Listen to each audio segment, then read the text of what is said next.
मेरा नाम आफ़िया है। मैं अपने माँ-बाप की इकलौती औलाद थी। जब तक मेरे माँ-बाप ज़िंदा थे, तब तक उन्होंने मेरी हर ख़्वाहिश को पूरा किया था। मैं उनके साथ बहुत खुश थी।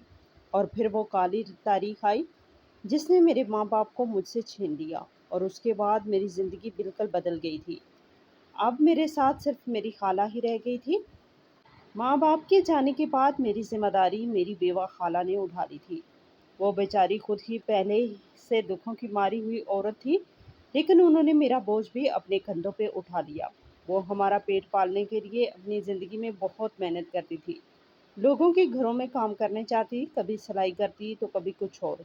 उनकी अपनी ज़िंदगी में सुकून बहुत कम था और परेशानी बहुत ज़्यादा थी।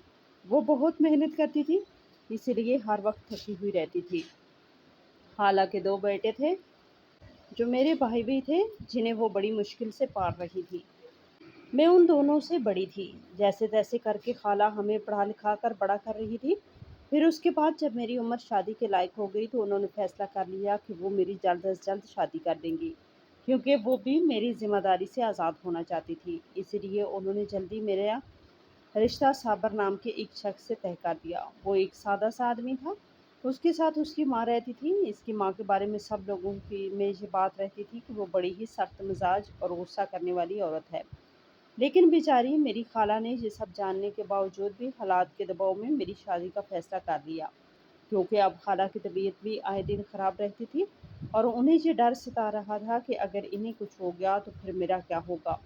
ये ज़माना इतना ज़ालिम है जहाँ लड़कियों का जीना बहुत ही मुश्किल है और इसी वजह से मेरी शादी बहुत ही जल्दी में कर दी गई। मुझे तो कुछ समझ में नहीं आ रहा था कि अल्लाह ताला ने मेरी किस्मत में न जाने क्या लिख रखा है। एक के बाद एक ऐसे-ऐसे मोड़ आ रहे थे कि समझ नहीं आता था कि ज़िंदगी किस तरफ जा रही है। अब मेरी शादी हो चुकी थी और शादी का पहला ही दिन था जब मैं रुखसत होकर अपने ससुराल के घर में गई। तो वहाँ हर चीज़ मेरे लिए बिल्कुल अनजानी थी। वहाँ कोई रौनक नहीं थी, बल्कि वहाँ के माहौल में अजीब-सा भारीपन और खामोशी थी। ये देखकर मेरे दिल की धड़कन बहुत तेज़ हो गई और मुझे अजीब-सा डर सताने लगा। मुझे नहीं पता था कि इस दहलीज़ के पार मेरी ज़िंदगी अब मेरी सोच से भी ज़्यादा बदल चुकी होगी। मैं एक ऐसे घर में आ गई थी जहाँ मैं भी सबके लिए अनजान थी और वो भी मेरे लिए अजनबी थी। और यही बात मेरे लिए एक नई आज़माइश जैसी होने वाली थी। मेरे शौहर इन आदमियों में से थे जो अपना दिमाग एक रुपए का भी इस्तेमाल नहीं करते, बल्कि इन्हें जैसा सिखा दिया जाता है वो बस उसी हिसाब से चलते हैं। और यही मेरे शौहर के साथ भी था। इन्हें इनकी माँ ने सिखा पढ़ा कर भेजा था, इसीलिए जब वो कमरे में आए तो उन्होंने दरवाज़ा इतनी ज़ोर से बंद किया कि जिसकी आवाज़ पूरे घर में गूंज उठी। वो बहुत अकड़ कर चल रहे थे और चेहरे पर गुस्सा भी साफ दिख रहा था। मुझे तो समझ ही नहीं आ रहा था कि भला अभी तक तो मेरी इनसे कोई बातचीत भी नहीं हुई, फिर वो इस तरह का बर्ताव क्यों कर रहे थे। जैसे ही वो कमरे में आए तभी इनकी नज़र सामने रखी हुई मेज़ पर पड़ी। उन्होंने एकदम से आगे बढ़कर इस मेज़ पर ज़ोर से लात मारी और वो मेज़ खिसक कर कमरे के दूसरे कोने में जा गिरी, जिसकी वजह से एक का एक पाँव चटक गया। कमरे में एक पल के लिए बिल्कुल सन्नाटा छा गया। एकदम से वो गुस्सा करके चिल्लाकर बोले, ये मेज़ किस बेवकूफ़ ने यहाँ बीच में रखी थी। अगर एक भी चीज़ उल्टी सीधी जगह पर रखी होती है तो मेरा दिमाग ख़राब हो जाता है। इसके बाद उन्होंने मोबाइल फ़ोन निकाला और किसी को कॉल मिली और बहुत तेज़-तेज़ आवाज़ में बोलने लगे, तुम जानते हो मैं बहुत ही ख़तरनाक किस्म का इंसान हूँ। अगर मेरे सामने कोई ज़रा सी भी ऊँची आवाज़ में बात कर देता है ना, तो मैं उसका मुँह तोड़ देता हूँ। तुम हमेशा तमीज़ से बात करना, वरना मुझसे बुरा कोई नहीं होगा। मैं इस वक्त बिस्तर पर बैठी हुई थी और मेरे हाथ-पाँव बुरी तरह काँप रहे थे। मैं अपने आप और अपनी किस्मत दोनों को ही कोस रही थी कि ये किस किस्म के आदमी से मेरी शादी कर दी गई है, जिसका दिमाग सच में घुटनों में ही था।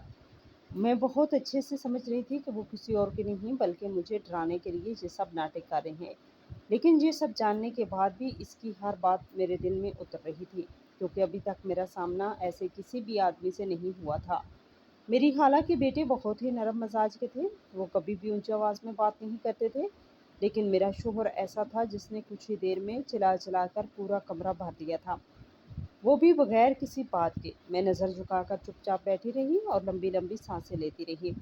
वो लगातार बोल रहा था, या ये कहूँ कि मुझे ही सुना रहा था।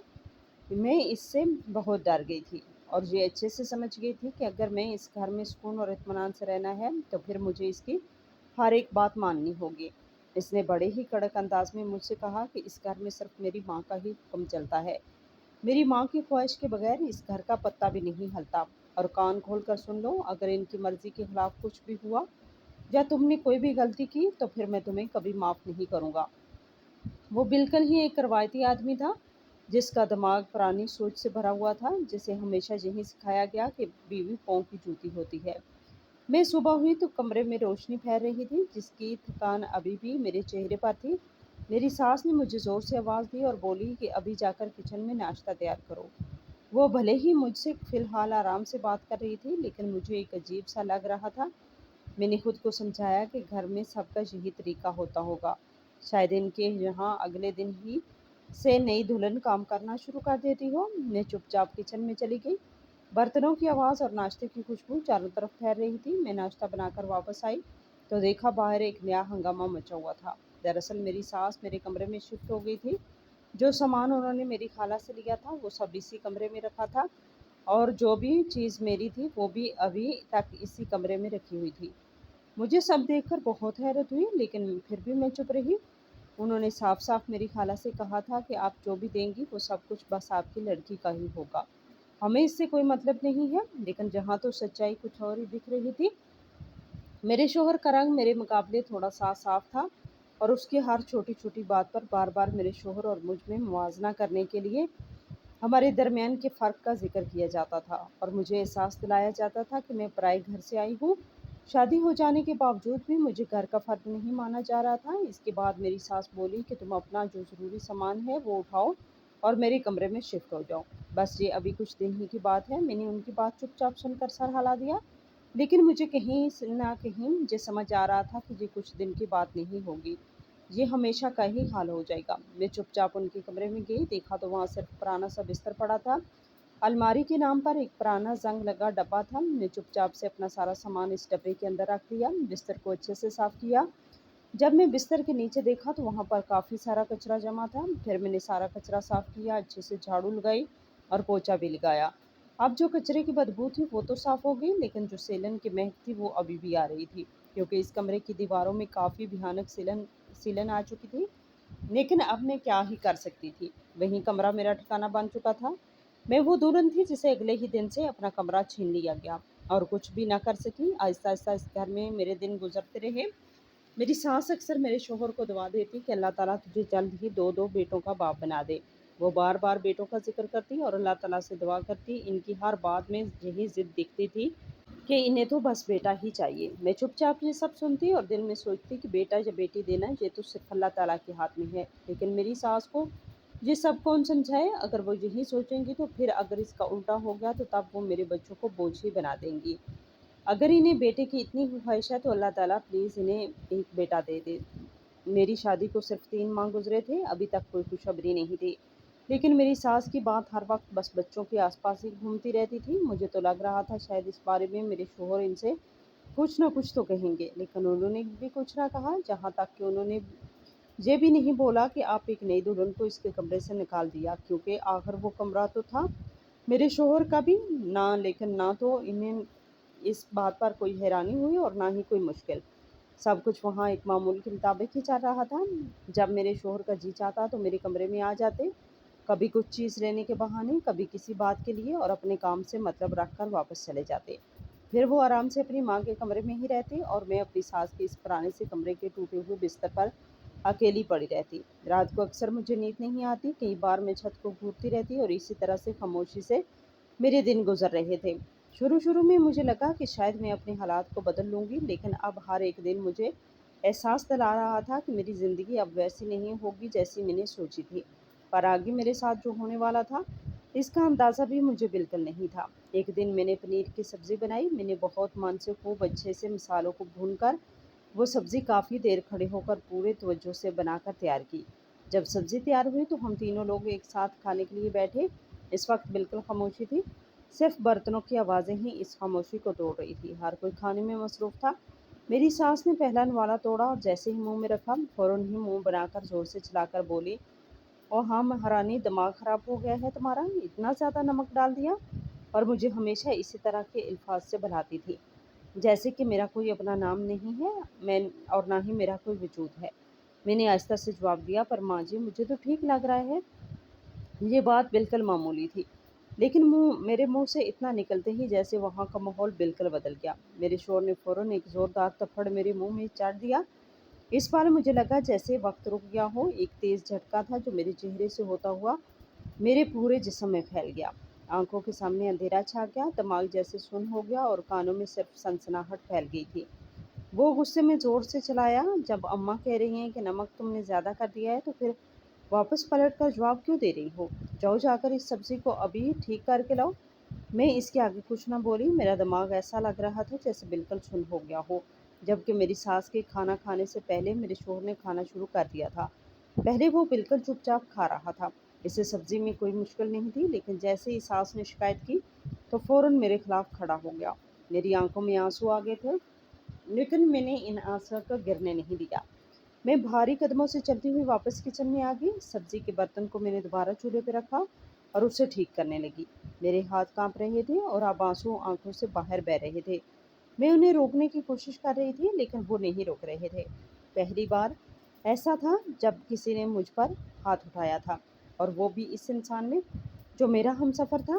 इसके बाद तो मेरी ज़िंदगी जैसे पूरी तरह से बदल गई, जिसमें हर एक दिन एक जैसा ही था, लेकिन हाँ, हर बीते दिन की निस्बत वो मेरे लिए भारी ही होता था। अब जिसके दिल में जो आता वो मुझे मुंह उठाकर कह देता। जब जी चाहता मेरा शोहर मुझ पे हाथ उठा देता। मेरे लिए अब ना तो इस घर में कोई इज्जत थी, ना ही कोई हद, और ना ही मेरा कोई ख्याल बाकी रहा था। इस घर में मेरा वजूद सिर्फ एक काम वाली मासी की तरह काम करने के लिए ही रह गया था, जैसा कि मैं कोई इंसान नहीं बल्कि एक मशीन हूँ। मेरे पास जो हालांकि दिए हुए नए कपड़े थे वो भी आहिस्ता आहिस्ता मेरी सास ने मुझसे ले लिए। कभी ये कहकर कि ये अब तुम्हारे लिए नहीं है, और कभी ये समझा कर कि तुम्हें इनकी अब ज़रूरत ही क्या है। मुझे एक कोने में कर दिया गया था, जहाँ ना तो मेरी कोई मर्जी थी ना कोई ख्वाहिश। पूरा दिन घर के काम करती, बर्तन धोना, सफाई करना, कपड़े धोकर सुखाना, प्रेस करना, लेकिन हर काम को करने के बाद भी मुझे इसके लिए कोई ना कोई बात सुनने को मिलती थी। कभी ताना, तो कभी डांट, और कभी बेइज्जती, तो और कभी तो शोहर की मार भी। मुझे अक्सर सिर्फ दाल रोटी खाने पर मजबूर किया जाता था, और मेरी सास और शोहर रात को अक्सर बाहर से अपने लिए खाना मंगवा लेते थे, कभी पिज़्ज़ा, कभी टिक्का या कुछ और। घर में इस बेहतरीन खाने की खुशबू चारों तरफ फैली होती, और मैं बस दूर खड़ी देखती रहती। वो लोग खाते रहते और मैं इंतज़ार करती कि शायद आज वो मुझसे कह दें कि आओ तुम भी खा लो, लेकिन मेरे लिए एक वाला भी ना बचता था। मेरी प्लेट में हमेशा दाल रोटी ही रहती थी। मेरी हालत अब दिन ब दिन खराब होती जा रही थी, लेकिन मेरे पास कोई रास्ता भी तो नहीं था। भला मैं कहाँ जाती और अपनी खाला के पास वापस लौटकर इनकी तकलीफ़ और ज़्यादा नहीं बढ़ा सकती थी। वैसे ही उन्होंने अपनी ज़िंदगी में बहुत कुछ झेला था। ये सारे सवाल हर वक्त मेरे ज़हन में चलते रहते थे। मेरे शोहर मेरे के लिए मुझ पर हाथ उठाना जैसे एक बहुत ही मामूली बात थी, जैसे कि अब इनका ज़िंदगी का ये रोज़ का हिस्सा हो। वो बहुत ही छोटी छोटी बातों पे ऐसा करता था। कभी किसी दूसरे का गुस्सा मुझ पे उतार देता, और कभी अगर मैं इसके मन मवाक़िफ़ इसकी बात का जवाब ना देती, तब भी वो ऐसा ही करता। एक दिन जब मैं बहुत परेशान हो गई, तो मैंने हिम्मत करके पूछा, आप मुझ पर बार-बार हाथ क्यों उठाते हैं? वो कुछ पल के लिए चुप रहा, फिर बहुत ही लापरवाह तरीके से बोला, मैं एक मर्द हूँ और बाहर से पैसा कमा कर लाता हूँ। तुम्हें पता भी है कि बाहर से पैसे कमाना कितना मुश्किल है। इस वजह से मैं बहुत परेशान हो जाता हूँ, मुझे डिप्रेशन हो जाता है, और जब मैं तुम पर हाथ उठाता हूँ, तो मेरा सारा डिप्रेशन ख़त्म हो जाता है। इसकी ये बात सुनकर मेरे अंदर जैसे कुछ टूट गया था। इसके लिए ये सब बहुत मामूली था, जैसे इसमें कुछ भी गलत नहीं, जैसे कि मेरे दर्द की कोई कीमत ही नहीं है। मैं जैसे कोई पुतला हूँ जिस पर वो अपनी जो मर्ज़ी चाहे चला सकता है। इसकी बात सुनकर मैं चुप हो गई। मेरे दिल में गहरा दर्द उठने लगा। जिस इंसान के साथ मैंने ज़िंदगी के इतने सुनहरे ख्वाब सजाए थे, जिसे मैं अपने दुख दर्द का साथी समझ रही थी, हकीकत में इसके लिए मेरा दुख सुकून जैसा था। कुछ दिनों के बाद मुझे लगा जैसे मुझ में कुछ तब्दीली सी आ रही है। मुझे अजीब सी घबराहट होती रहती और बार बार कैसी महसूस होती। फिर मुझे पता चला कि मैं माँ बनने वाली हूँ। ये खबर सुनकर घर का माहौल बिल्कुल बदल गया। जिस घर में हर वक्त मेरे लिए असूल और बुरा सलूक था, वहाँ अचानक से खुशी की लहर फैल गई। मेरी सास के चेहरे पर मैंने पहली बार अपने लिए प्यार देखा, और शोहर का अंदाज भी बदलने लगा था। मैं हैरान रह गई क्योंकि जिस सलूक के साथ मैं अपने दिन गुजार रही थी, मुझे लग रहा था शायद इस खबर पर भी इन लोगों को कोई खास फर्क नहीं पड़ने वाला। लेकिन बिल्कुल उल्टा हुआ था। इसके बाद तो मेरे शोहर ने फ़ौरन अपनी माँ से बात की और इन्हें इस बात के लिए तैयार किया कि मुझे अब अपने कमरे में वापस भेज दिया जाए, क्योंकि अब मुझे आराम और सुकून की ज़रूरत है। मुझे मेरा कमरा वापस मिल गया जहाँ मैं रुखसत होकर आई थी। इस कमरे में पहुंचकर मैं पहली बार सुकून महसूस कर रही थी, लेकिन अब एक नई उलझन शुरू हो गई थी। मेरे शोहर और मेरी सास मेरी वजह से हर वक्त आपस में उलझते रहते थे। मैं अक्सर चुपचाप इनकी तेज़ आवाज़ सुनती और हैरान होती। मैं सोचती कि ये लोग कितने अजीब हैं। पहले ये दोनों मुझसे लड़ते रहते थे और अब मुझे एक तरफ करके ये एक दूसरे से लड़ रहे हैं। पर मुझे समझ नहीं आता था कि आखिर ऐसा अब क्या हो गया है। इसलिए मैंने एक दिन इनकी बातें सुनी। मेरे शोहर तेजी से चलाकर कह रहे थे कि अभी बच्चे को पैदा तो हो जाने दो। जब तक बच्चा इसके पेट में है तब तक तो इसका ख्याल रखना ही पड़ेगा ना। तुम क्यों बगैर बात परेशान होती रहती हो अम्मा? तुम तो अच्छे से जानती हो मुझे बच्चे कितने पसंद हैं, और देख लेना, मेरा तो बेटा ही पैदा होगा। इसकी ये बात सुनकर मेरे अंदर एक अजीब सी हैरानी पसर गई। मुझे समझ आ गया कि इस घर में मेरी हैसियत सच में क्या है।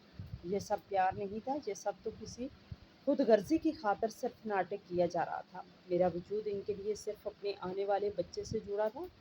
मैंने अपनी बढ़ती हुई उम्मीद को रोक लिया, लेकिन अब कम से कम बच्चों के बहाने से सही मुझे चैन की सांस लेने की जगह ज़रूर मिल गई थी।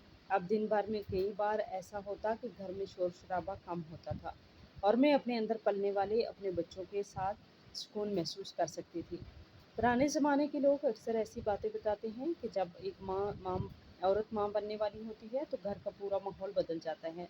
जो घर के मर्द होते हैं उनका बर्ताव भी काफ़ी नरम हो जाता है और कई बार तो बिखरे रिश्ते भी संभल जाते हैं। मैं भी इसी सोच में थी कि शायद अब मेरी ज़िंदगी में भी कुछ तब्दीली आ जाए, कुछ बेहतर हो जाए और शायद ये घर भी पहले जैसा ना रहे। इस दौरान घर में अब मेरे लिए कभी दूध, कभी फल फ्रूट और कभी ड्राई फ्रूट्स भी आने लगे थे। जहाँ पहले मेरे लिए सिर्फ दाल और रोटी भी होती थी, अब मेरे लिए आगे एक बेहतर खाने की प्लेट सजी होती जाने लगी और मुझे भी थोड़ी वैल्यू मिलने लगी। मेरे शोहर भी अब मुझे बदलते हुए लग रहे थे। वो रोज़ मेरे कमरे में आते थे, कभी वहाँ घंटों गुजारते तो कभी वहीं पर सो जाते। अब उनका बर्ताव मेरे लिए पहले से नरम था, वो मेरा ख्याल भी रखने लगे थे। फिर जब मैं डॉक्टर के पास चेकअप के लिए गई तो वहाँ जाके हमें पता चला कि मुझे जुड़वां बच्चे होने वाले हैं। ये सुनते ही घर में खुशी की लहर दौड़ गई थी। मेरे शोहर को बस ये जानने की तजस्सुस थी कि बेटा होगा या बेटी। और अगली बार जब हम चेकअप के लिए गए तो मुझे अपनी पहचान वाली डॉक्टर के पास लेकर गया। डॉक्टर ने इन्हें साफ तौर पर कहा कि ये बात पूरे 5 माह होने के बाद ही साफ तौर पर बताई जा सकती है, इसीलिए आप अभी थोड़ा इंतज़ार करें। लेकिन हाँ, ये बात पक्की है कि आपको ट्विंस हैं। ये सुनकर मेरे शोहर के चेहरे पर खुशी आ गई। मुझे बहुत अच्छे से पता है मुझे 2 बेटे ही होंगे। मेरी माँ की ख्वाहिश भी पूरी हो जाएगी। इसी खुशी में इसने अपनी जेब से नोट निकाले और अपनी माँ के सर से पैसे उतार कर इन्हें उड़ाने लगा। मैं ये सब चुपचाप देख रही थी और हैरान थी। इन दोनों माँ बेटे का रिश्ता ऐसा है, इनके दरमियान किसी और को कोई जगह मिल ही नहीं सकती थी। इनकी खुशी और इनका गुस्सा सब कुछ एक दूसरे के आसपास ही घूमता रहता था। लेकिन कम से कम इस वक्त मेरे शोहर में एक बहुत बड़ी तब्दीली ये आई कि उन्होंने मुझ पे हाथ उठाना बंद कर दिया, क्योंकि इन्हें भी अच्छे से पता था कि मैं माँ बनने वाली हूँ। बस ये वो इसी वजह से थोड़ी इज्जत करते थे। इस बदले हुए वक्त में जो भले ही थोड़ा सा तब्दीली था, इसने मुझे पहली बार कुछ तहफ़्फ़ुज़ का एहसास हुआ था। 5वां महीना ख़त्म हो चुका था। अब वो दिन आ गया था जब हमें डॉक्टर के पास एक बार फिर से जाना था। घर में सुबह से ही शोर मचा था। मेरी सास बार-बार कह रही थी, देख लेना बेटे ही होंगे। मेरे शोहर भी इस बात को दोहराते चले जा रहे थे। गाड़ी में बैठते वक़्त भी इनकी आपस में बातें ही ख़त्म नहीं हो रही थी। इनके हर लफ्ज़ में सिर्फ़ बेटा, बेटा ही गूंज रहा था। मैं चुपचाप बैठी थी, मेरे दोनों हाथ अपने पेट पर थे और मैं अल्लाह ताला से अंदर ही अंदर दुआ कर रही थी। मेरे अंदर एक उम्मीद भी थी और एक भयानक डर भी। न जाने क्यों मेरी छठी हँस मुझे बार-बार कह रही थी कि शायद बेटी ही होगी, लेकिन फिर भी मैं अल्लाह ताला से कह रही थी, बेटा हो जाए तो कम से कम ये लोग खुश हो जाएंगे, वरना ये तो मेरा जीना ही मुश्किल कर देंगे। रास्ते भर बस यही बातें चलती रहीं। कभी मेरी सास बोलती कि हमारे ख़ानदान का वारिस आने वाला है, कभी शोहर कहता कि देख लेना अम्मा, तुम्हारी ख्वाहिश पूरी होगी। तभी न जाने कैसे मेरे मुँह से निकल गया, अगर बेटी हुई तो। मेरा बस इतना कहना था कि मेरी सास फ़ौरन तिलमिला गई। انہوں نے سخت انداز میں کہا، اپنی زبان کو لگام لگاؤ، جیسے کہ میں نے کوئی بہت بڑی غلط بات کہہ دی ہو۔ میں چپ ہو گئی اور میرا دل ٹوٹ سا گیا۔ اس کے بعد ہم اسپتال پہنچے۔ ڈاکٹر کے کیبن میں ہم بیٹھے ہوئے تھے۔ ان کا کمرہ ٹھنڈا تھا اور روشنی پھیلی ہوئی تھی۔ ڈاکٹر نے مجھے بستر پر لیٹنے کو کہا اور مشین تیار کی۔ اس وقت کمرے میں کچھ پلوں کے لیے خاموشی پسر گئی۔ میں اچھے سے جانتی تھی یہ سب غلط ہے، لیکن میں ان لوگوں کے آگے کچھ نہیں بول پا رہی تھی۔ میری ساس اور شوہر دونوں کی آنکھوں میں بے چینی اور انتظار صاف نظر آ رہا تھا۔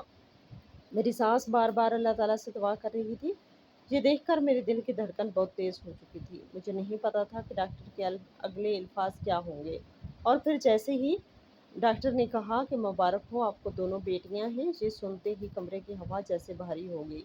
میرے شوہر اور میری ساس دونوں کے چہرے سے خوشی ایسے غائب ہوئی جیسے گدھے کے سر سے سینگ۔ بالکل سناٹا ہو گیا۔ ڈاکٹر نے جب ان کے چہرے کے بھاؤ دیکھے تو تھوڑا سا رکے۔ انہوں نے دوبارہ نرمی سے کہا، کیا ہوا؟ آپ لوگ خوش نہیں ہیں؟ ارے دو ننھی بچیاں ہو رہی ہیں، یہ بہت بڑی بات ہے۔ آج کے وقت پر دونوں بچے بالکل ٹھیک ہیں۔ پھر وہ اپنی فائل دیکھنے لگی اور دوسرے مریض سے باتیں کرنے لگی۔ میرے شوہر نے میری طرف دیکھا اور بغیر کچھ کہے مجھے باہر آنے کا اشارہ کر کے چلا گیا۔ میری ساس اس وقت بہت غصے میں تھی، وہ کچھ نہ بولی، بس منہ موڑ کر چلی گئی۔ مجھے لگا اب پھر وہی شور شروع ہوگا، لیکن سب چپ چاپ باہر نکل آئے۔ راستہ بھی خاموشی میں کٹا۔ میں گاڑی کی پچھلی سیٹ پر بیٹھی تھی، میرے ہاتھ پیٹ پر تھے اور دل میں بھیانک ڈر اٹھ رہا تھا۔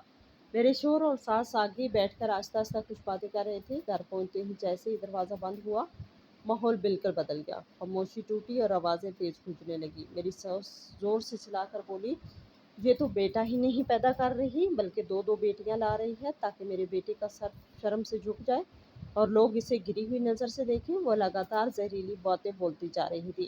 میرے شوہر کو سمجھا رہی تھی کہ بیٹیوں کے باپ کی کوئی عزت نہیں ہوتی اور اسے معاشرے میں سر جھکا کر چلنا پڑتا ہے، اور یہی بیٹیاں بڑی ہو کر سب کچھ لے کر چلی جاتی ہیں۔ اچانک اس نے میرے شوہر کو حکم دیا کہ ابھی اسے لے جاؤ اور اس مصیبت سے چھٹکارا پاؤ۔ یہ سنتے ہی میرے پاؤں کانپنے لگے۔ میں نے فوراً کہا، نہیں، میں کہیں نہیں جاؤں گی۔ میرے منہ سے یہ لفظ نکلتے ہی میرے شوہر نے مجھے زوردار تھپڑ مارا۔ اس پل مجھے جیسے سب کچھ رک گیا ہو۔ وہ غصے میں بولا، چپ چاپ میرے ساتھ چل۔ وہ پھر مجھ سے ڈاکٹر کے پاس لے گیا۔ راستے میں گاڑی بہت تیز چل رہی تھی اور ماحول بھاری تھا۔ میں لگاتار رو رہی تھی۔ ڈاکٹر نے جیسے ہی یہ بات سنی، وہ سنجیدہ ہو کر بولی، آپ لوگوں کا دماغ ٹھیک ہے؟ 5واں مہینہ پورا ہو گیا ہے، 6واں شروع ہو گیا ہے، اس وقت 2 بچے ہیں اور ایسا کچھ کرنا عافیہ کی جان کے لیے خطرہ ہو سکتا ہے۔ میں ایسا کچھ نہیں کروں گی۔ ہم وہاں سے نکل کر دوسری جگہ گئے۔ دوسرے ڈاکٹر نے بھی یہی کہا۔ پھر وہ مجھے ایک اور جگہ لے گیا۔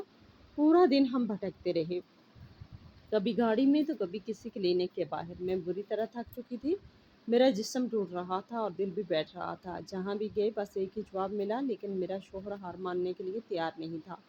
پھر وہ مجھے ایک آدمی کے پاس لے گیا۔ اس نے پیسوں کی بات کی اور کہا اس کے بدلے 4 لاکھ چاہیے۔ اتنے پیسے میرے شوہر کے پاس نہیں تھے، اسی لیے وہ مجھے واپس گھر لے آیا۔ گھر آ کر میری ساس کے ساتھ بیٹھ گیا۔ دونوں غصے سے مجھے گھور رہے تھے اور بار بار کہہ رہے تھے، کسی نے بات ہی نہیں مانی، اگر کچھ غلط ہو گیا تو ذمہ داری کون لے گا؟ میں کونے میں بیٹھ کر چپ چاپ روتی رہی۔ مجھے سمجھ نہیں آ رہا تھا کہ میری غلطی کیا ہے۔ وہ لوگ کچھ پلان کر رہے تھے، شاید کسی بھی طرح اپنی بات منوانا چاہتے تھے۔ مجھے ڈر لگنے لگا، یہ لوگ مجھے کچھ کھلا بھی سکتے ہیں، لیکن اگر میں نہ کھاؤں تو پھر کیسے رہوں اس گھر میں؟ میں سوچنے لگی، کیا لوگ مجھے گھر سے نکال دیں گے؟ تبھی مجھے احساس ہوا انہوں نے میرے لیے کچھ اور ہی خطرناک سوچ رکھا ہے۔ صبح انہوں نے مجھ سے کہا میں چھت پر جا کر کپڑے اتار کر لاؤں۔ یہ سن کر میں حیران رہ گئی۔ باہر کی ہوا میں عجیب بے چینی تھی۔ جب میں آگے نہیں بڑھی تو میرے شوہر نے اونچی آواز میں کہا، کپڑے اتار کر لاؤ۔ میری ساس بھی وہیں کھڑی تھی اور ان کے چہرے پر سختی صاف دکھ رہی تھی۔ میں چپ چاپ کھڑی رہی تو میرے شوہر نے مجھے زور سے دھکا دیا، جس سے میں مجبور ہو کر چھت کی طرف بڑھی۔ ان کی آوازیں میرے کانوں میں گونج رہی تھی۔ جیسے جیسے میں سیڑھیاں چڑھ رہی تھی مجھے لگ رہا تھا یہ سب جان بوجھ کر کیا جا رہا ہے۔ ضرور ان کا کوئی پلان ہے، وہ شاید کچھ ایسا کرنا چاہتے ہیں جس سے میرے بچوں کو نقصان ہو اور انہیں ان سب سے چھٹکارا مل جائے۔ میں سیڑھیاں چڑھ کر چھت پر پہنچی، لیکن میں اس وقت بہت گھبرائی ہوئی تھی۔ کپڑے اتارتے ہوئے میں لگاتار ادھر ادھر دیکھ رہی تھی، کیونکہ مجھے سمجھ نہیں آ رہا تھا کہ اب آگے کیا ہونے والا ہے۔ اس کے بعد بھی جیسے ہی سیڑھی اترنے کے لیے پہلا قدم رکھا، تبھی اچانک سے میرا پاؤں پھسلا اور اس کے ساتھ ہی مجھے سمجھ آ گیا کہ ان لوگوں کا کیا پلان تھا۔ جیسے جیسے میری کمر سیڑھیوں سے لگتے ہوئے نیچے کی طرف پھسل رہی تھی، میں اللہ تعالیٰ کو یاد کر رہی تھی، اور تبھی میرا ہاتھ ریلنگ پر گیا اور میں نے پوری طاقت سے اس ریلنگ کے حصے کو پکڑ لیا۔ میں اس وقت لگ بھگ لٹکی ہوئی تھی۔ میرے دل میں اپنی حفاظت سے زیادہ بس ایک ہی بات چل رہی تھی کہ میرے بچے صحت و سلامتی سے رہیں۔ میں مدد کے لیے پکارنا چاہتی تھی لیکن میرے الفاظ باہر نہیں نکل رہے تھے، لیکن پھر بھی پوری طاقت سے ان کے آگے گڑگڑانے لگی، مجھے بچا لو، مجھے بچا لو۔ لیکن وہ دونوں ماں بیٹے کمرے کے دروازے کے پاس کھڑے بغیر کسی حرکت کے مجھے دیکھ رہے تھے۔ تبھی اچانک سے ایک بہت زوردار آواز ہوئی، جیسے کہ نہ جانے کیا ہوا۔ تب تک میں اپنا توازن درست کیا اور خود کو آہستہ سے سیڑھی پر ہی بٹھا لیا، لیکن ریلنگ کو میں نے بالکل بھی نہیں چھوڑا۔ ایک دم سے زمین ہلنے لگی، پہلے آہستہ سے اور پھر بہت تیز۔ میں نے دیکھا کہ پورا گھر ہل رہا تھا، دیواریں بھی کانپ رہی تھیں، چھت سے سیمٹ گر رہا تھا۔ میں نے گھبرا کر پہلے تو وہاں سے اٹھنے کی کوشش کی، لیکن وہ دراصل زلزلہ تھا جو اتنا تیز تھا جس سے میں بہت ڈر گئی۔ میں نے ایک بار پھر وہیں بیٹھے رہنے کا فیصلہ کیا۔ کچھ ہی پلوں میں سب کچھ بدل گیا۔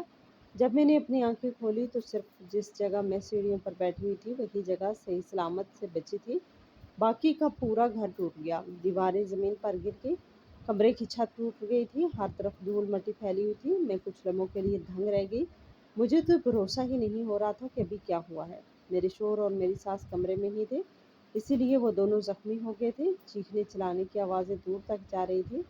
پھر کچھ ہی دیر بعد ریسکیو والے آ گئے، محلے والوں کی آوازیں بھی سنائی دے رہی تھی، وہ لوگ سب کو نکال رہے تھے۔ مجھے بھی آرام سے اٹھا کر باہر لے جایا گیا۔ میں ڈر کے مارے کانپ رہی تھی، لیکن میرے دماغ میں صرف ایک ہی بات تھی کہ بس میرے بچے ٹھیک ہوں۔ اسپتال پہنچ کر مجھے ایک بستر پر لٹا دیا گیا۔ کئی نرسیں میرے آس پاس تھیں۔ ڈاکٹر نے میرا چیک اپ کیا اور پھر مجھ سے کہا، آپ کے بچے بالکل محفوظ ہیں۔ یہ سنتے ہی میری آنکھوں سے آنسو بہنے لگے۔ میں نے چین کی سانس لی۔ میری ساس کی حالت کافی خراب تھی لیکن وہ زندہ تھی۔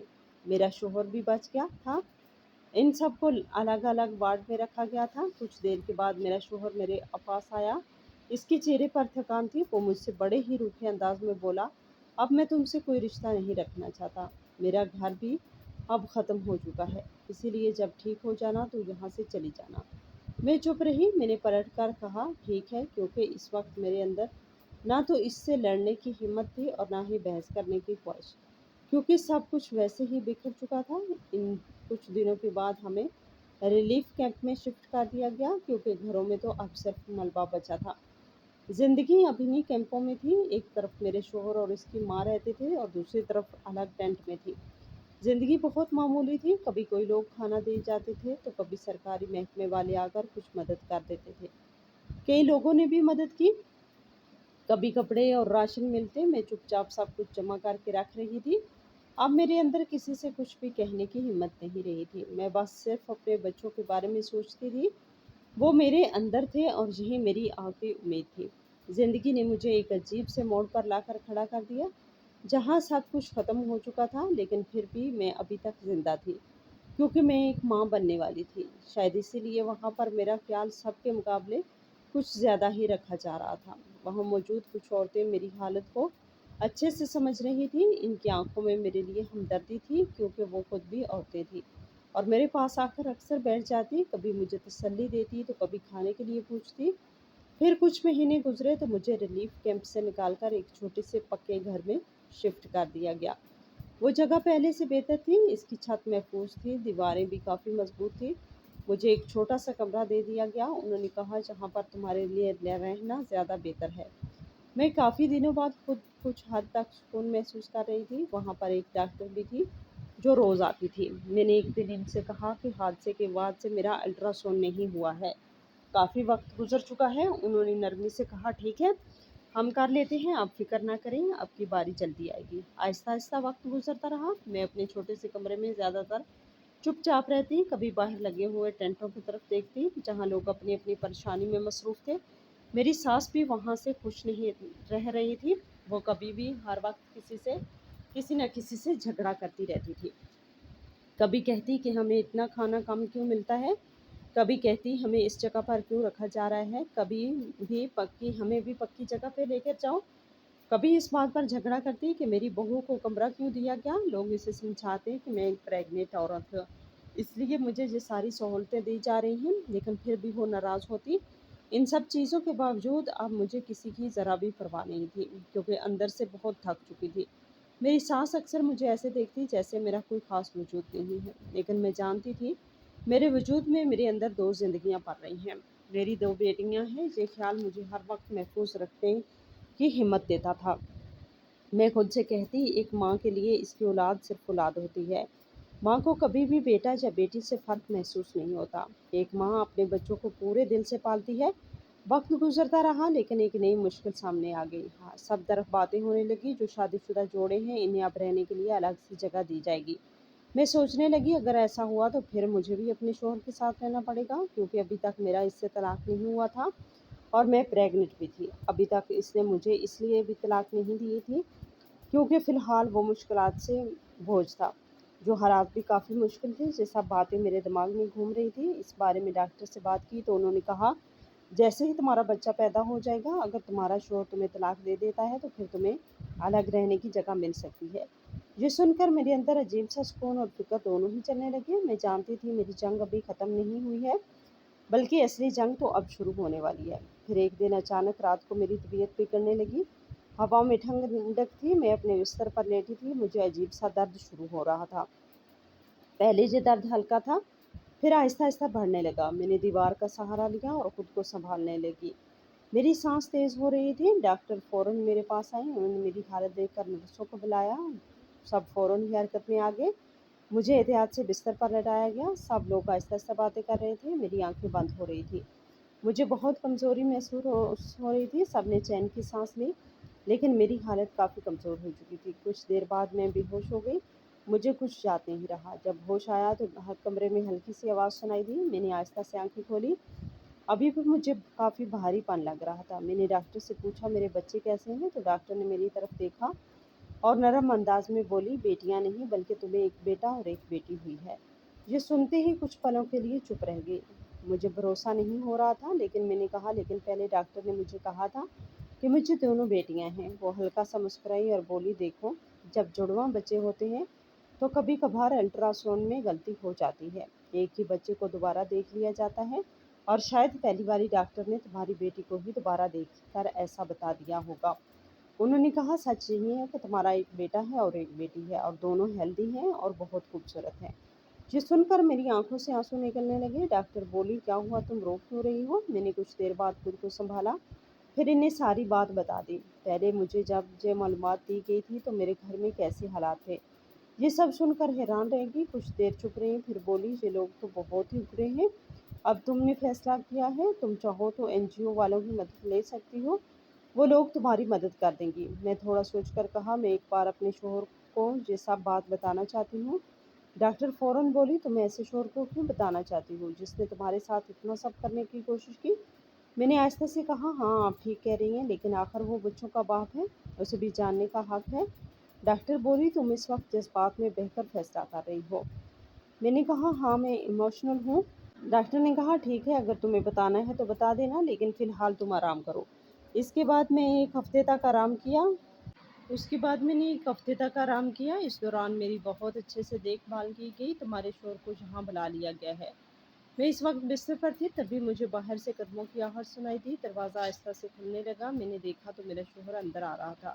مجھے پوری امید تھی کہ جب وہ میرے پاس آئے گا تو پہلے کی طرح کوئی نہ کوئی الٹی سیدھی بات ضرور کرے گا، مجھ پہ احسان جتلائے گا۔ اگر بیٹا پیدا ہوا تو کیا ہوا، تم نے کون سا بڑا کام کیا، مجھے طلاق لینے کا فیصلہ سنا کر چلا جائے گا۔ یہی سب سوچ کر بیٹھی تھی۔ میں نے خود کو ذہنی طور پر تیار بھی کر لیا تھا۔ سچ کہوں تو میں نے اسے اس لیے بلایا تھا تاکہ وہ رشتے کو اب ختم کر دے۔ میرے پاس اب ویسے بھی کچھ نہیں بچا تھا سوائے میری 2 بچوں کے۔ اب مجھے ان کے لیے آگے سوچنا تھا۔ میں چپ چاپ بیٹھی دروازے کی طرف دیکھ رہی تھی۔ اندر آیا، کمرے میں ایک پل کے لیے بالکل سناٹا پھیل گیا۔ اس کے چہرے پر پہلی بار وہ طاقت نہیں تھی جو پہلے دیکھتی تھی۔ جیسے ہی میں نے اسے بتایا کہ ایک بیٹا ہے اور ایک بیٹی تو اس کے چہرے کا رنگ بدل گیا، کچھ پل کھڑا رہا پھر اچانک میرے پاس آیا اور میرے پاؤں کے پاس گر گیا۔ میں حیران رہ گئی، مجھے کچھ سمجھ نہیں آ رہا تھا۔ وہ روتے ہوئے معافی مانگنے لگا، بولا میں بہت بڑی غلطی کر دی عافیہ، میں نے اپنی ماں کی باتوں میں آ کر اپنی شادی شدہ زندگی کو خراب کر دیا۔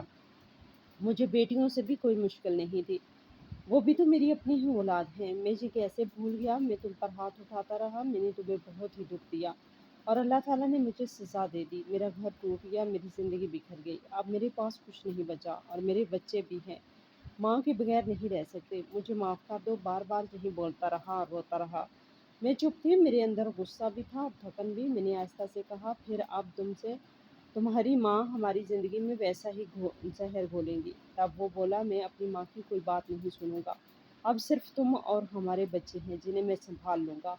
میں اسے دیکھ کر بولی، مجھے اب تم پر کوئی بھروسہ نہیں، تم نے تو کوئی بھی ایسی وجہ نہیں چھوڑی جس سے میں تم پر دوبارہ یقین کروں، جہاں تک کہ تم نے اپنی آخری یاد بھی اس دن کر دی کہ تمہیں معاف نہیں کر سکتی۔ وہ آہستہ سے اٹھا اور پھر کمرے سے چلا گیا۔ وہ دروازے پہ جا کر ایک بار پلٹ کر دیکھا تو اس کی آنکھوں میں آنسو تھے۔ میں وہیں بھاری دل سے بیٹھی رہی۔ اس کے بعد وہ کئی بار آیا، کبھی وہ بچوں کو دیکھنے آتا تو کبھی انہیں گود میں لینے۔ وہ اپنی بیٹی کو اب زیادہ وقت دیتا تھا، اس کے ساتھ کھیلتا تھا، اسے پیار کرتا، بار بار اس سے کہتا مجھے معاف کر دو، پر میں ہر بار انکار کر دیتی، لیکن وہ ہر بار واپس آتا اور پھر یہی سلسلہ چلتا رہا۔ پھر آخرکار وہ وقت آیا جب میں تھک چکی تھی اور اپنے بچوں کے مستقبل کو دیکھ کر میں نے آخرکار اسے معاف کر دیا۔ میں نے سوچا یہ میرے بچوں کا باپ ہے اور آخر ہم ایک ہی تو خاندان، اور بچوں کے لیے جتنی ماں ضروری ہوتی ہے اتنا ہی باپ بھی۔ اسی دوران سرکار NGO والوں نے کی طرف سے ہمیں ایک چھوٹا سا گھر بھی ملا جس میں 2 کمرے تھے، چھوٹا سا آنگن اور کچن۔ وہ جگہ ان ریلیف کیمپوں سے کافی بہتر تھی۔ ہم نے اپنی نئی زندگی کی شروعات وہیں سے کی۔ میری ساس بھی ساتھ رہنے لگی تھی۔ میں اندر ہی اندر ڈر رہی تھی کیونکہ مجھے لگ رہا تھا وہ ضرور کچھ نہ کچھ کریں گی۔ پہلا دن تھا، چاروں طرف بالکل پرسکون ماحول اور ایک ایک کر کے سامان رکھا جا رہا تھا۔ NGO کی طرف سے ہمیں کچھ ضروری چیزیں بھی دی گئیں جیسے کپڑے، برتن اور روزمرہ کا سامان۔ گھر میں پہلی بار ایک نظم و ضبط سی دکھ رہی تھی۔ میرے شوہر نے اپنی نوکری پہ جانا شروع کر دیا تھا۔ اس گھر میں رہتے ہوئے نہ جانے مجھے عجیب سا احساس ہوا، لیکن جو بھی ہو زندگی دوبارہ چل پڑی تھی۔ مجھے NGO والوں کی طرف سے سلائی مشین دی گئی۔ جب میں نے اسے اپنے ہاتھ میں لیا تو دل میں سوچا اب میں اپنے شوہر پر منحصر نہیں رہوں گی، کیونکہ کئی بار کسی دوسرے پر انحصار ہی آپ کی ویلیو کو ختم کر دیتا ہے۔ میں اب اپنے بچوں کے لیے خود بھی کچھ کرنا چاہتی تھی تاکہ میں اس نئی زندگی کو دوبارہ سے اپنے دم پر کھڑی کر سکوں۔ میرے دل میں کہیں نہ کہیں مستقبل کا ڈر ابھی بھی بیٹھا تھا، کیونکہ مجھے اس بات کی فکر لگی رہتی تھی نہ جانے کب میری ساس کوئی نئی بات شروع کر دے اور اس بات کو بڑھا کر وہ میرے گھر میں دوبارہ سے آگ لگوا دے، اور پھر سے اس حالت میں نہیں پہنچنا چاہتی تھی۔ اسی لیے میں کوشش کرتی تھی کہ میں کم ہی کم بولوں اور اپنے کام سے مصروف رہوں اور گھر میں کسی طرح سے اچھے سے سنبھال کر رکھوں۔ لیکن کہتے ہیں نا، صرف گھر بدلنے سے کچھ نہیں ہوتا، لوگوں کو اپنی سوچ بھی بدلنی چاہیے، اور آخرکار وہی ہوا۔ سکون زیادہ دن نہیں رکا۔ ایک دن وہی ہوا جس کا مجھے اندیشہ تھا۔ میری ساس کمرے میں آئی۔ ان کے چلنے کے انداز سے ہی مجھے احساس ہو گیا کہ وہ غصے میں ہیں۔ ان کا چہرہ سخت تھا اور آنکھوں میں وہی پرانا تیزی۔ وہ اندر آتے ہی تیز آواز میں چلانے لگی جو چاروں طرف گونجنے لگی۔ وہ مجھ سے بولی، زیادہ ہمارے سر پر چڑھنے کی کوشش مت کرنا، یاد رکھنا تجھے میرا بیٹا اپنے سر سے اتار کر باہر پھینک دے گا، اگر وہ چاہے تو ابھی دوسری شادی کر سکتا ہے۔ ان کے الفاظ بہت ہی زہریلے تھے جو میرے دل کو دکھا رہے تھے، پر میں اس بار چپ رہی، میں نے کچھ نہیں کہا۔ وہ تیز تیز بولتی ہی چلی جا رہی تھی اور پھر ایک دم سے وہ میرے پاس آئی اور غصے میں مجھ پر ہاتھ بھی اٹھا دیا۔ میں تو کچھ سمجھ نہیں پائی، لیکن اسی پل میرا شوہر آ گیا۔ اس نے فوراً ان کا ہاتھ پکڑ لیا۔ اس نے کڑک آواز میں اپنی ماں سے کہا، بس کر دو اماں، اللہ تعالیٰ کے لیے بس کر دو اپنی یہ حرکتیں، بند کر دو۔ میں نے پہلی بار اپنے شوہر کی ایسی سخت آواز سنی تھی۔ اس نے آگے بڑھ کر کہا، یہ میری بیوی ہے، ہم لوگ پہلے ہی بہت کچھ دیکھ چکے ہیں، اتنی بڑی مصیبت سے ابھی ہم باہر نکلے ہیں اور سب کچھ کہیں نہ کہیں آپ کی وجہ سے ہوا ہے۔ اس کے الفاظ سن کر بالکل سناٹا چھا گیا۔ میری ساس ہکا بکا رہ گئی۔ پھر وہ ایک دم سے چلا کر بیٹے سے بولی، میں تمہیں پال پوس کر بڑا کیا، آج تم اس عورت کی وجہ سے مجھ سے ایسے بول رہی ہو؟ اس نے بچے پیدا کر کے کیا تم پر کوئی احسان کیا؟ وہ مجھے ایسے دیکھ رہی تھی جیسے میں کوئی بیکار سی چیز ہوں۔ میرے شوہر نے گہری سانس لی اور مضبوط انداز میں بولے، آپ کو اپنے بیٹے سے پیار ہے، آپ اپنی پرورش کے احسان ہر وقت جتاتی رہتی ہیں، لیکن میری بیوی کی اولاد نہیں ہے کیا؟ جیسے کہ میں آپ کا بیٹا ہوں ویسے وہ بھی میرے بچے ہیں۔ اب میں نہیں رہا جو پہلے تھا، میری آنکھیں کھل چکی ہیں، میں نے ماضی میں بہت غلطیاں کی ہیں، آپ کی باتوں میں آ کر میں نے اپنی بسی بسائی زندگی خراب کی، میں نے اپنی بیوی پر ہاتھ اٹھا کر بہت گناہ کیا، اپنے بچوں سے دور رہا، اگر میں آپ کی باتوں میں ہی رہتا تو سب کچھ کھو دیتا، پھر میں کہاں جاتا؟ یہ کہتے ہوئے اس کی آواز ایک دم سے بھر آئی۔ میں مانتا ہوں میں تمہارا بیٹا ہوں، لیکن میری شادی ہوئی ہے تو میری ذمہ داری میری بیوی اور بچوں کی طرف بھی ہوتی ہے نا۔ تمہارا بیٹا ہونے کا مطلب یہ تو نہیں کہ ان کی میری زندگی میں کوئی اہمیت ہی کم ہو جائے، اسی لیے تمہارے آگے ہاتھ جوڑتا ہوں، آپ بس کر دو اور ہمیں ہمارے حال پر چھوڑ دو۔ तुम बेशक इस घर में रहो लेकिन हमारे मामलात में दखल अंदाजी ना करो। इस दिन मैंने अपने शौहर की आवाज़ में पहली बार एक मजबूती देखी, एक फैसला देखा। मेरी सास कुछ देर खड़ी रही, फिर आहिस्ता आहिस्ता पीछे हट गई। उन्होंने कुछ नहीं कहा, वापस अपने कमरे में चली गई। इसके बाद इस घर में शोर शराबा बहुत कम हो गया और ज़्यादातर अपने कमरे में ही रहती। वही खाना खाती, चुपचाप बैठी रहती। घर का माहौल बदलने लगा। अब मुझे किसी भी चीज़ के लिए बार बार इजाज़त नहीं लेनी पड़ती थी। मैं अपने हिसाब से खाना बनाती, बच्चों को संभालती, घर को चलाती। मैं अब कपड़े सिलना भी शुरू कर चुकी थी, जिससे ठीक ठाक कमाई हो रही थी, जिसकी वजह से घर में अब तरक्की दिखने लगी। घर के अखराजात भी अच्छे से पूरे होने लगे। कम से कम अब हमें किसी के आगे हाथ नहीं फैलाना पड़ता। मेरे शोहर के बर्ताव के बाद बहुत नरमी आ गई थी। वो बच्चों का भी ख्याल रखते, कई बार तो अपनी मर्जी से घर के कामों में मेरी मदद भी कर देते। सच कहूँ तो अब से घर घर जैसा लगता, पर पता नहीं क्यों मुझे पूरी तरह से सुकून महसूस नहीं होता था। लगता था कि कहीं ये सब दिखावा तो नहीं है, लेकिन वो बदलने का नाटक तो नहीं कर रहा। किसी दिन फिर से वही ना शुरू हो जाए, वही मारपीट। अपने शक को दूर करने के लिए सोचा कि मैं इसे जानबूझकर गुस्सा दिलाकर देखती हूँ, जिससे पता चल जाएगा कि सच में बदला है या नहीं। इसीलिए एक दिन मैंने जानबूझकर सब्जी में नमक ज़्यादा डाल दिया। जब मैं खाना अपने शोहर के सामने रखा तो उसने बहुत डर रही थी, इसके रद्द अमल का इंतज़ार कर रही थी। इसने आराम से खाना शुरू किया। मेरी नज़रें लगातार इसके चेहरे पर थी, लेकिन इसने कोई गुस्सा नहीं किया। ना वो मुझ पे चिल्लाया, ना डांटा, बस चुपचाप खाता रहा। मैं हैरान रह गई कि वही इंसान था जो कभी छोटी सी गलती पर भी मुझ पे हाथ उठा देता, और आज वो चुपचाप था। रात को जब सब सो गए तो मैंने हिम्मत करके अपने शोहर से कहा, आज मैंने सब्जी में नमक जानबूझकर ज़्यादा किया था। मुझे लग रहा था कि आप गुस्सा करेंगे। वो मेरी बात सुनकर कुछ देर चुप रहे, फिर प्यार से बोले, इंसान से गलती हो जाती है, कभी ना कभी तो ऐसा हो ही जाता है ना, भला इसमें गुस्सा करने वाली क्या बात है। फिर वो बोले, तुम दिन भर दोनों बच्चों को संभालती हो, घर के सारे काम करती हो, फिर सिलाई का काम भी करती हो, तुम तो थक जाती होगी ना। ये ज़रूरी तो नहीं कि हर वक्त हर चीज़ में ध्यान सही तरह रहा हो। तुमसे भी गलती हो सकती है। मैं तुम्हारे साथ मैंने पहले भी बहुत गलत किया, लेकिन अब मैं कोशिश कर रहा हूँ कि मैं वैसा बिल्कुल भी ना बनूँ। इसकी बातें सुनकर मेरे अंदर अजीब सा हल्कापन आ गया और हैरानी भी। मैंने इससे कहा कि आप सच में बदल गए हैं। वो थोड़ा सा मुस्कुराया और बोला, इंसान बदलता है जैसे जैसे उसे समझ आती है। मैं पहले बुरा था, ये बात मुझे पता चल चुकी है, इसीलिए मैं अब अच्छा बनने की कोशिश कर रहा हूँ। बस तुम मेरा साथ दो और पुरानी बातों को भूल जाओ। मैंने इसे आहिस्ता से कहा, ठीक है, मैं कोशिश करूँगी, लेकिन सच कहूँ तो मेरे साथ जो कुछ हुआ है, इसने मेरे अंदर एक खौफ बिठा दिया है, जिसकी वजह से मैं पूरी तरह से बेफिक्र नहीं हो पा रही थी। मेरे शोहर बच्चों से भी बहुत प्यार से पेश आते थे। अब तो कई बार वो सुबह उठकर हम सब के लिए चाय भी बना देते और नाश्ता भी ले आते। मैं किचन में काम करती तो वो कई बार पूछ लेते कि तुम्हें मदद तो नहीं चाहिए। बच्चों की देखभाल में भी वो मेरा हाथ बटाते। घर में अब हर जगह सुकून महसूस होने लगा था। एक दिन मैं किचन में पराठे सेक रही थी तो मेरे शोहर मेरे पास आए और बोले, जाओ तुम कुछ देर आराम कर लो, ये सब मैं कर लूँगा। तुम रात में बच्चों की वजह से ठीक से सो भी नहीं पाई। मैं चुपचाप इन्हें खड़ी देखती रही। रात को जब सब खाना खा रहे थे तो उन्होंने खुद बच्चों को भी अपने साथ बैठा लिया और मुझे भी बैठने को कहा। ये सब कुछ मेरे लिए सच में भरोसा न करने के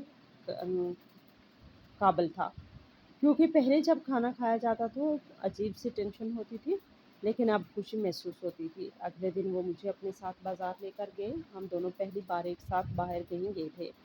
हमने साथ में बच्चों के लिए खिलौने खरीदे, कपड़े भी। लेकिन जब मुझसे मेरी पसंद पूछते तो मैं इनकार कर देती। मुझसे कहते, तुम्हारी पसंद भी इतनी ही मायने रखती है जितनी मेरी। इसके बाद हम घर वापस आ गए। मेरी सास अब हमसे बहुत ही कम बोलती थी, क्योंकि इन्हें शायद हम मियाँ बीवी का एक साथ यूँ हंस के बोलते रहना अच्छा नहीं लग रहा था। पर मुझे समझ नहीं आता था कि भला कोई माँ अपने बेटे के साथ ये कर सकती है।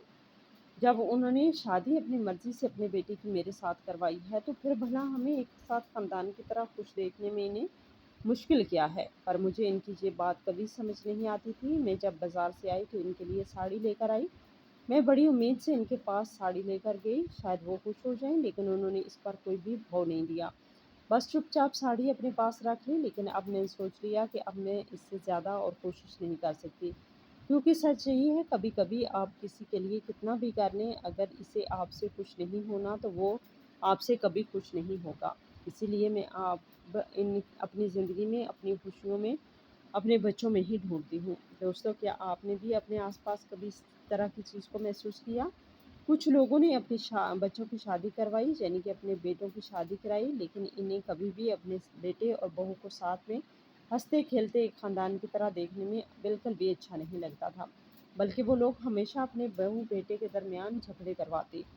وہ چاہتے تھے کہ ان کا بیٹا ان کی بہو کو ہمیشہ دبا کر رکھے، اس پر چیخے چلائے، ان کی اپنی جو گھریلو زندگی ہے اس میں ہمیشہ قیامت ہی مچی رہے۔ میرا سوال آپ سے یہی ہے، کیا آپ نے اس چیز کو محسوس کیا جو کہ اس کہانی میں دکھایا گیا؟ اور آپ کو کیا لگتا ہے کہ کئی بار والدین ایسا کیوں کرتے ہیں؟ آپ کی رائے ہم ضرور کمنٹ باکس میں جاننا چاہیں گے۔ کہانی کیسی لگی؟ اگر کہانی اچھی لگی ہو تو لائک کریں، شیئر کریں اور ہمارے چینل کو سبسکرائب کریں۔